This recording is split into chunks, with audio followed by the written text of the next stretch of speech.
जगद्गीताय कृष्णाय गोविंदाय नमो नमः। पूज्य बाबा के स्मृति को प्रणाम करते हुए, संतों के चरण में नमन करते हुए कुछ बातें आपसे करना चाहूँगा। देखिए, विष्णु सहस्त्रनाम में भगवान का एक नाम संत है। संत माने अदंत संत, भगवान का नाम है संत।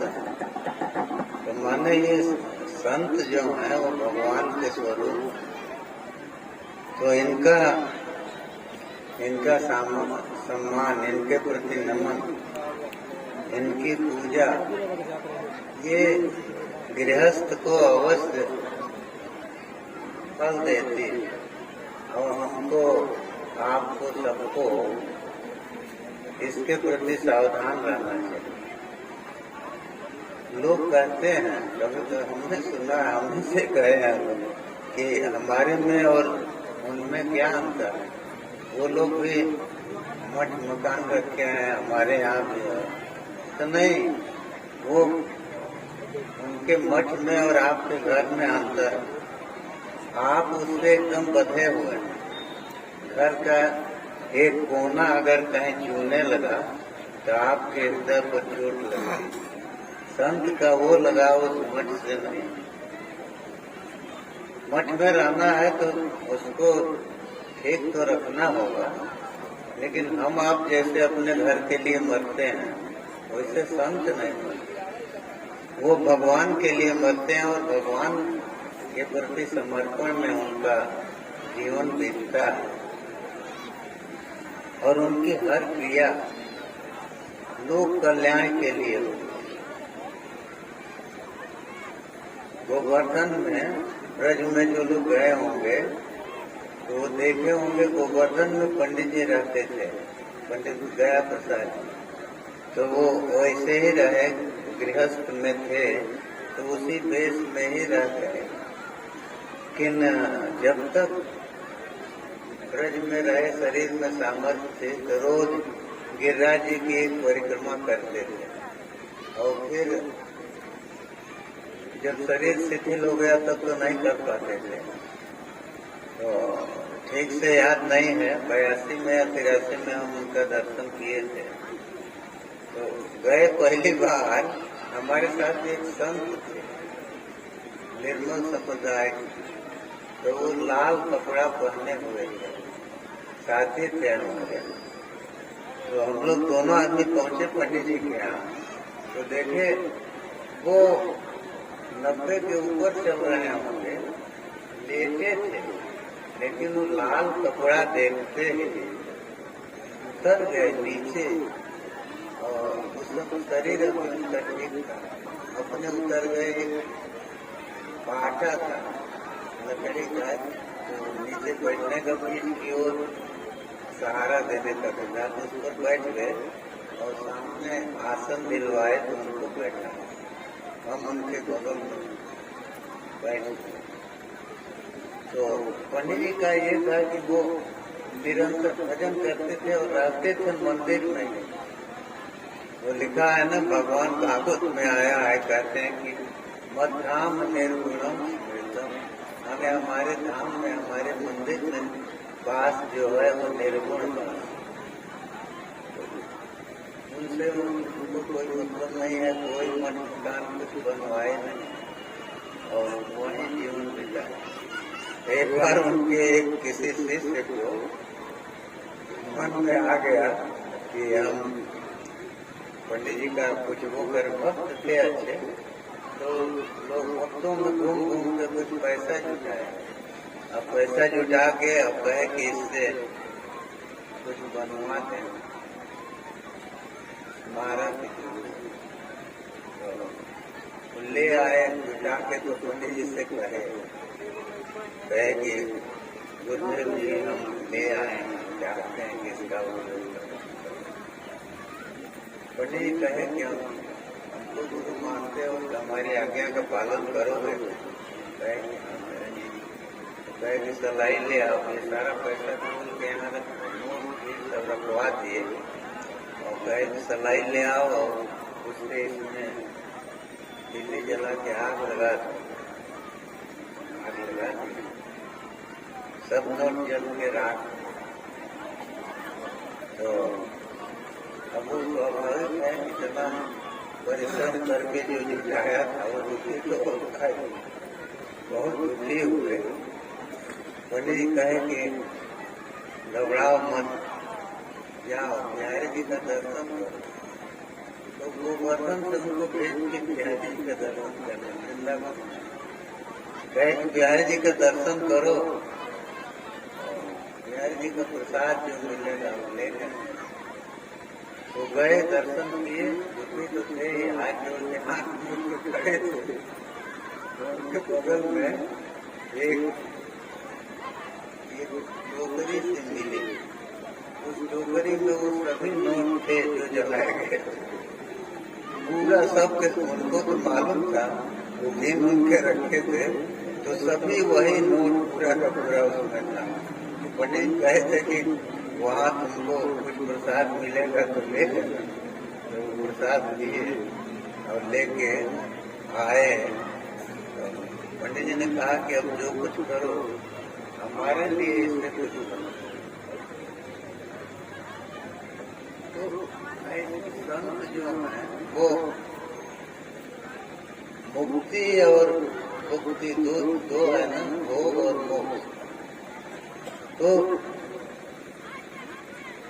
सगुण के उपासक मोक्ष भी नहीं मानते, वो नहीं चाहते। गोस्वामी जी ने लिखा ना कि अर्थ न धर्म न काम रति गति न चाहूं निर्वाण, जन्म जन्म रति राम को दिया वरदान। तो भगवान के चरणों में प्रेम में जो आनंद है वो निर्वासन प्रेम हो जाए। और वो होता कैसे? तो गोस्वामी जी कहते हैं ना, भगत तात अनुपम सुख मूला, मिले जो हो ही संत अनुकूल। भक्ति जो है अनुपम सुख का मूल। अनुपम सुख कौन है? वो सुख रूप परमात्मा ही। तो उसकी प्राप्ति कब होगी? तो मिले जो संत हो ही अनुकूल। संत यदि अनुकूल रहेंगे तो वो भक्ति प्राप्त होगी, और भक्ति प्राप्त होने के बाद कुछ बचता नहीं। भक्ति हो गई तो वो अनुपम सुख का जो मूल है, मूल माने जड़। तो जैसे पेड़ की जड़ में आप पानी डालिए तो पूरे पेड़ को जल मिल जाता है, उसका एक एक पत्ता जो है वो पानी पा जाता है। उसी तरह से भक्ति मिली तो अनुपम सुख या सुख रूप भगवान को मिलना है। हम पहली बार पंडित जी के यहाँ गए थे तो वो संत थे, उनसे वो बात करते रहे। फिर हमसे उन्होंने कहा, अपने देखिए उनको सब पान होता था, तो कहे कि आप आना नहीं चाहते थे लेकिन भगवान शंकर ने आपको भेज दिया। तो वो बात सही थी। हम रिजर्वेशन करा लिए थे जाने के लिए। तो हमारे मित्र हैं स्वामी जी, मथुरा के रमणजती के, उस समय रमणजती गति पर वो थे। तो हमको मालूम हुआ वो चले आए काशी। तो हम सोचे जीव बड़ा स्वार्थी है ना, तो हम सोचे कि अब स्वामी जी रहते तो सम्मान करते थे, अभी भी करते हैं। तो जाएंगे तो गाड़ी से हर जगह भेज देना, घुमाना, सब करते थे। वो 82-83 की बात। तो बच्चे थे हमारे साथ, हम सोचे कि अब अकेले जाएंगे तो कहाँ ठोकर खाएंगे, अब रहना नहीं जाए। तो वही वो कह रहे थे पंडित जी कि आप तो आना नहीं चाहते थे लेकिन भगवान शंकर ने आपको भेज, जिसको चाहते हैं उसको यहाँ भेज देते हैं, ये भी कहे। तो देखिए हमको भेज दिए और जाने से वहीं गोकुल में हमारा गुरु स्थान हमारे गुरु जी वहीं थे, तो हम तो वहाँ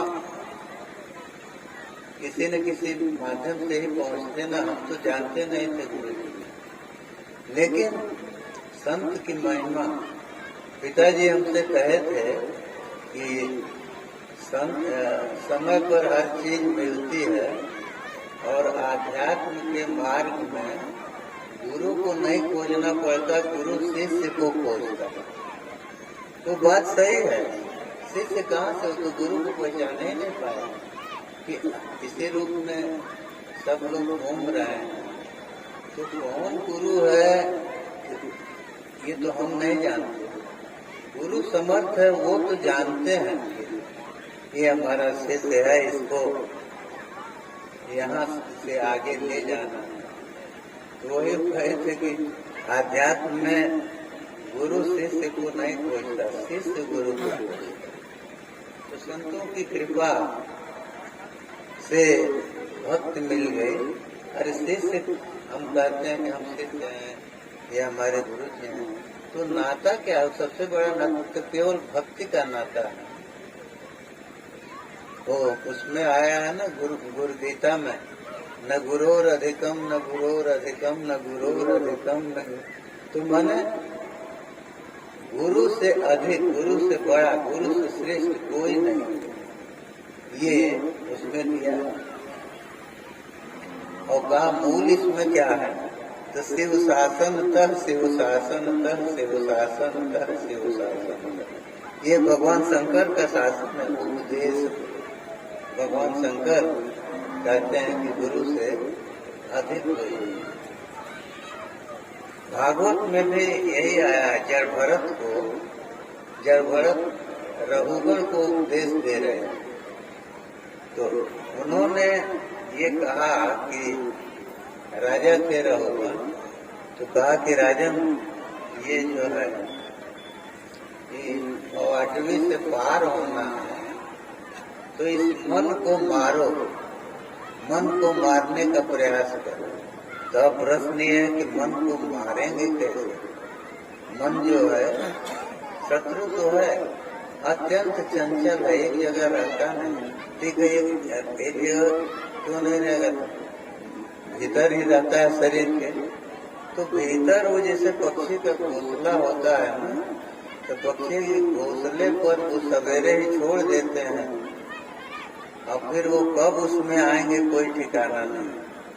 तो वैसे ये मन हमेशा घूमता रहता है, और वो कभी जब थकता है तब उधर की ओर आता है।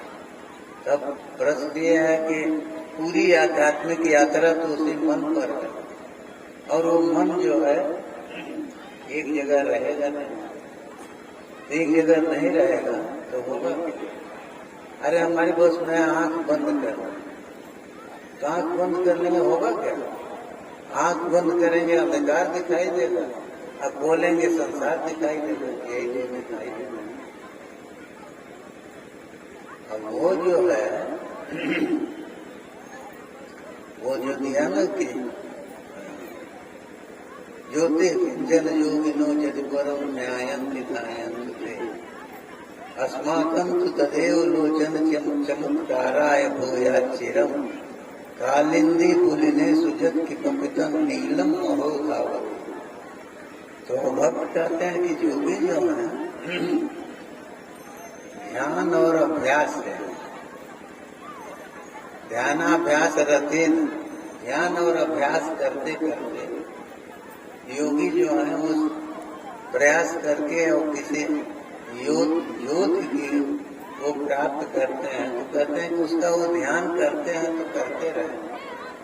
हमारी तो यही कामना है कि जमुना के किनारे एक वो कालिंदी फूल कहते हैं ना, तो जमुना के किनारे वो जो काला पुंज, अंजन का पुंज, काले अंजन काला होता है, भगवान कृष्ण के लिए वो कहते हैं कि वो अंजन पुंज मंजू, अंजन के पुंज की तरह मंजू माने सुंदर जो गोप बाल है, जो जमुना के किनारे घूम रहा है, वही हमारे लोग नेत्रों के चमत्कार के लिए हो, माने हमारे नेत्रों के सामने वो आ जाए। तो भक्त जो है इस तरह की कामना करते हैं, लेकिन वो चाहे आपके सामने अंजन पुंज मंजू नंदन आवे या वो ज्योति देखने का आप प्रयास करें, दोनों के लिए मन को नियंत्रित करना तो जरूरी है। ऐसे नहीं हो तो मन को नियंत्रित करें कैसे? तो रघुगण ने को जड़ भरत ने समझाया, महात्मा ही तो उपदेश देते हैं। जड़ भरत ने कहा कि देखो मन सबसे बड़ा दुश्मन है। मन तो दुश्मन है और शरीर के भीतर है। अरे दुश्मन पास में आ जाए तब वो कष्ट देता है। आई दुश्मन ऐसा है कि यहीं बैठा हुआ है और अनंत जन्मों से ये कष्ट दे रहा है, लेकिन हम आप उसका कर कुछ नहीं। कौन सा अस्त्र चलाएंगे? जो भी अस्त्र चलेगा वो पहले आपके शरीर का छेदन करेगा ना, तब मन का भेदन करेगा। आप कौन सा अस्त्र चलाएंगे? कोई संभव नहीं। लेकिन उसको बिना मारे काम भी नहीं चलेगा। तो वो मार्ग तो संत ही बताते हैं। इसलिए उन्होंने कहा जड़ भरत ने कि देखो ये मन जो है तुम्हारा, हमारा सबका, तो भ्रातृव्य कहते हैं संस्कृत में। भ्रातृव्य माने शत्रु। तो कहे कि भ्रातृव्य में सुविरूढ़ मूल, कहे कि ये दुश्मन तो है लेकिन इसने अपनी जड़ इतनी नीचे तक पहुंचा दिया कि इसको हटाना संभव नहीं। उपेक्षा आप करते जाइए। मन को हमेशा आपको देखना पड़ेगा। बिना देखे तो एक हम पढ़े थे किसना, स्वामी राम तीर्थ जी का किसका दृष्टांत था। मान लीजिए 100 सीढ़ी 1000 सीढ़ी के ऊपर पहाड़ी पर मन एक गेंद रखी हुई है छोटी सी, तो उस गेंद को आप चाहते हैं कि ये नीचे न गिरे, तो क्या करना पड़ेगा? उसके लिए बहुत शक्ति लगाने की जरूरत नहीं है, लेकिन उस गेंद को आपको निरंतर देखना पड़ेगा। और थोड़ी से उसमें गति हुई, वो गेंद हिली वहां, तो आपको उसको रोकना पड़ेगा। तो रोक तभी पाएंगे जबकि उसको हमेशा देखते रहें, और नहीं थोड़ा सा इधर वो सिर किए, दृष्टि किए, माने थोड़ी सी असावधानी आई, वो यदि हिली वहां से तो वो गिरेगी, और गिरने के बाद पतन का वेग बढ़ता जाएगा, और बढ़ते बढ़ते जब नीचे आएगी धरती पर, तो धरती पर भी रुकेगी नहीं, वहां से भी चलते चलते खोजेगी कहीं यदि गड्ढा उड्ढा मिलेगा तो उसमें जाके गिर के वो, माने पतन की सारी सीमा वो पार करो। इसलिए मन को आपको केवल निरंतर देखने का प्रयास तो करना पड़ेगा। तो निगरानी में बहुत कष्ट है, वो आपको करना पड़ेगा। तो अब क्या करें? तो जड़ भरत ने कहा कि देखो ये भ्रातृव्य है, ये तो दुश्मन है, शत्रु है। दुश्मन का मतलब क्या है? दुष्टम मन, दोष युक्त मन, यही दुश्मन। हम लोग सोचते हैं दुश्मन बाहर है, नहीं, सबसे बड़ा दुश्मन हमारा मन है, जो दोष युक्त है। तो दुष्ट मन से ही वो दुश्मन हो, और जब तक मन में दोष है, मन दोष युक्त है, तब तक बाहर भी दुश्मन है। और यदि मन में दोष हट गया, मन रूपी दुश्मन नहीं रहा, तो उस संत के लिए बाहर कोई दुश्मन नहीं। इसीलिए गोस्वामी जी ने कहा, उमा जे राम चरण रत विगत मोह मत क्रोध, विगत काम मत क्रोध, निज प्रभु मैं देखें जगत कासन करें। तो ये राम चरण रत होंगे तब न होगा। राम के चरणों में इतनी प्रीति रहेगी तो माने मन शुद्ध हो गए। तो जब मन दुष्ट नहीं रहा तो बाहर भी दुश्मन नहीं। तो इसीलिए जड़ भरत ने कहा कि राजन, पहले ये जो शत्रु है, जो जिसकी जड़ बहुत गहराई में पहुंच गई, उसको तुम मारो। तो मारेंगे कैसे? प्रश्न तो वही है, किस अस्त्र का प्रयोग करें? कहे कि नहीं, हरे गुरोस चरणोपासनास्त्रो। कहे देखो, गुरु रूप जो हरि रूप गुरु नहीं कहा। आपके गुरु आपके सामने प्रत्यक्ष मानव विग्रह में है, तो कहे कि यही जो है हरि के रूप है। तो हरि जो गुरु के रूप में है, इनके चरण की उपासना रूपी अस्त्र से तुम इस मन को मारो। कहे तो राजा है ना, तो राजा को बिना अपराध के किसी को दंडित नहीं करना। तो मार दें तो अपराध तो बताना चाहिए। तो कहे कि जय निगम जगह आत्ममोह। कहे कि अरे किसी का कोई, मान लीजिए आपकी अंगूठी चुरा लिया, आपके घर से कोई सामान चुरा लिया, तो वो अपराधी होता है, उसको आप दंड देने का प्रयास करें। रघुवर ने कहा कि इसने तो तुमको ही चुरा लिया, तुम्हारा आपा चुरा लिया, तुम अपने स्वरूप को ही भूल गए, तो इससे बड़ा चोर कौन होगा? तुम राजा हो तो इसको दंडित करो। और इसका इतना बड़ा अपराध है क्योंकि इसने तुमको ही चुरा लिया, हमारे आपके स्वरूप को ही चुरा लिया। हम उस परमात्मा के स्वरूप, हम वासना रहित हैं, निर्विकार हैं, सब कुछ हम भूल गए। तो ये किसने करा है? मन ने ही करा। तो वही कहे कि अब इससे बड़ी चोरी क्या हो गया? इसने तुम्हें को चुरा लिया, तो तुम्हारी प्रजा को या प्रजा के धन को चुराता तो तुम दंडित करते, और तुम्हें को चुरा लिया है तो पहले इसको दंडित करो।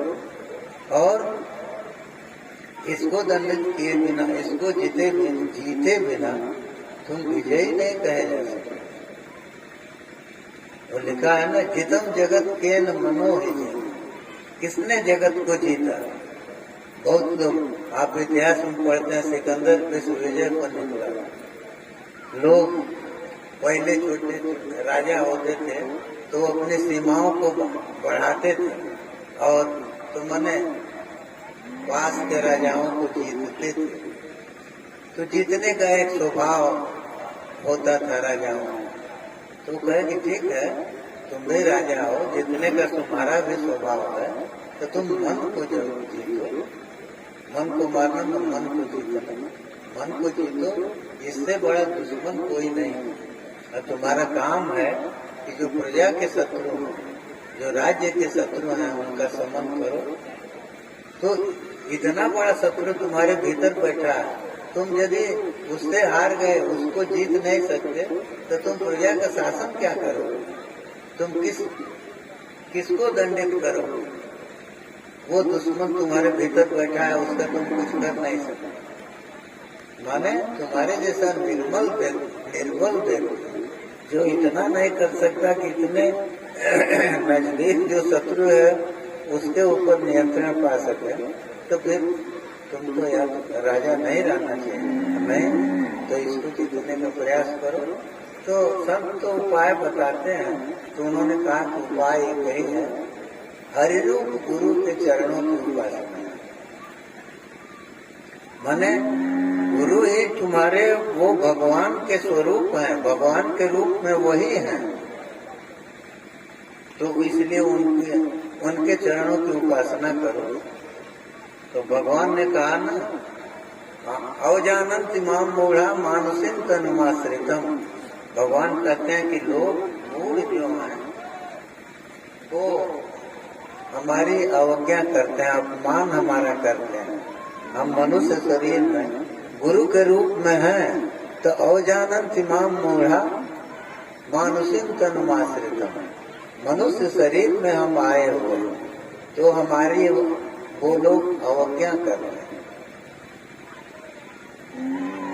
माया बहित ज्ञान कहते हैं, जो माया से उनका ज्ञान का अपहरण आसुरम भाव में, तो कहे माया से उनका ज्ञान चला गया। इस तरह से मनुष्य शरीर में भी आकर के, इससे बढ़िया शरीर नहीं है, देव दुर्लभ धन है, इसमें भी आकर के ज्ञान माया से तिरोहित हो गया, तो कल्याण कैसे होगा? कहे कि नहीं, वो इसलिए तिरोहित हुआ है कि वो आसुरम भाव में आश्रित है, आसुर भाव में चले गए। आसुर भाव क्या है? असु नाम है प्राण का, तो प्राण में ही, प्राण को ही, बल को ही सबसे अधिक मानते हैं मन, तो हो गया शरीर पर ही उनकी बुद्धि रुकी हुई है।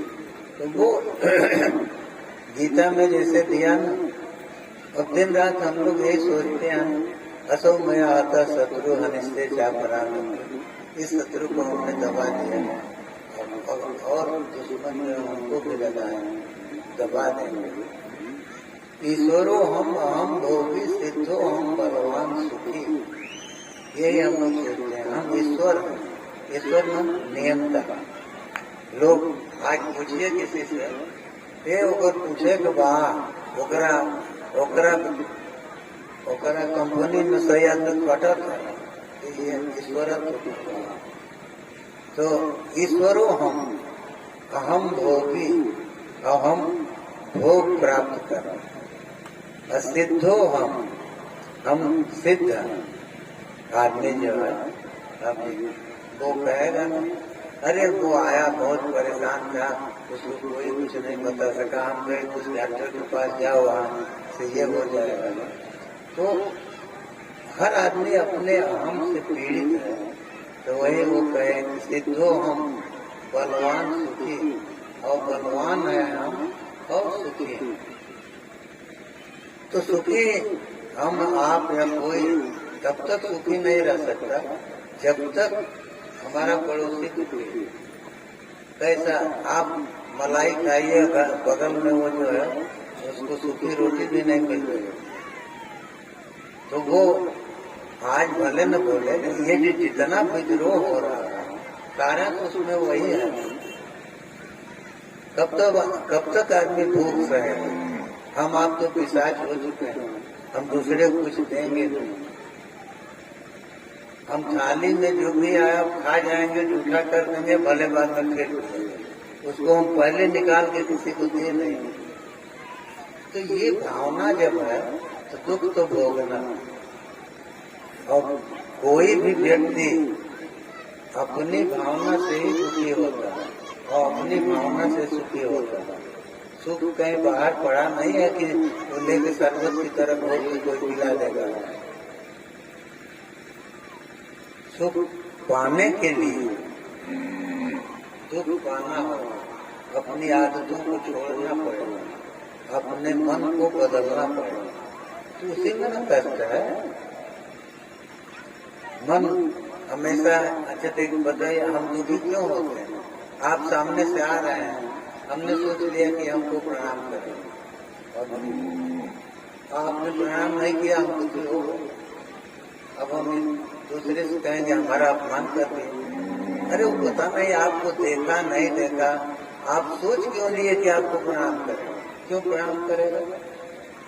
जिस भगवान के पुत्र आप हैं, उसी भगवान की संतान हो गया, क्यों प्रणाम करेगा? जब आपके मन में यही भाव है। अरे कोई झुकता है जब आप में गुण देखता है, आपसे कुछ लाभ देखता है तो झुकता, जब नुकसान देखता है तो भागता है। अग्नि जो है, एक ही अग्नि, जाड़े में आदमी उसके पास जाता है, गर्मी में उससे दूर भागता है। क्यों भागता है? वो अग्नि इस समय सुखकर नहीं है। अग्नि तो अपने रूप में है, महात्मा लोग उसका दोनों में सम्मान करते हैं। जाड़े में भी वो पंचाग्नि का सेवन कर रहे हैं तो करते हैं, और गर्मी में भी कर रहे हैं। वो लिखा है ना, वर्षा स्वासार साग जले, कि वो वर्षा में जल में खड़े होकर के और जल की धार गिर रही है तो उसको सहन करो। तो वो सहन तो करना पड़ेगा।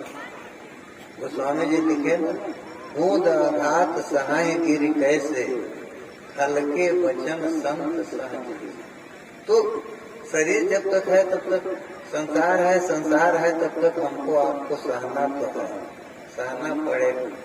और हमारी प्रवृत्ति ये है कि हम सबको कुछ कहते रहे, हमको कुछ ना, कोई न करे, इससे तो नहीं होगा, सहना तो पड़ेगा। इसलिए सुख के लिए प्रयास और दुख से भागना, ये दोनों जो है अपने बस का नहीं। कल या परसों इनसे हम पूछे कि बताओ राम की न चाहे सो होई। अब आगे हमको नहीं याद हो रहा था, तो देख के बताए, हाँ करे अन्यथा अस नहीं। कोई ऐसा नहीं है जो भगवान की इच्छा को अन्यथा करे। राम कीन चाहे सो होई, भगवान जो करना चाहते हैं वही होता है, और करे अन्यथा अस नहीं कोई, उसको बदल दे ऐसा कोई नहीं।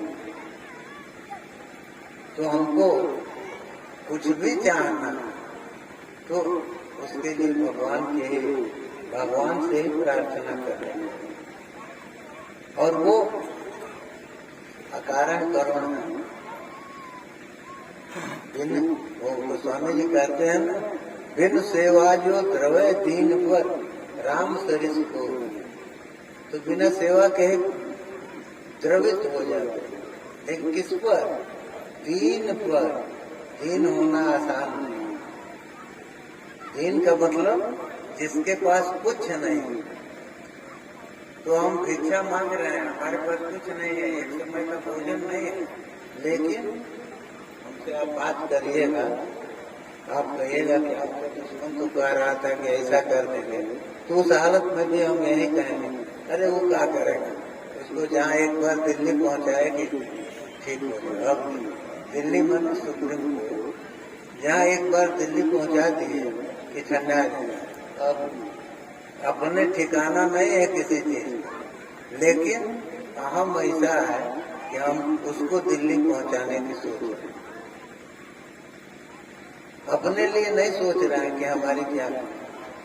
तो दुख केवल मन को जितना बाहर निकले,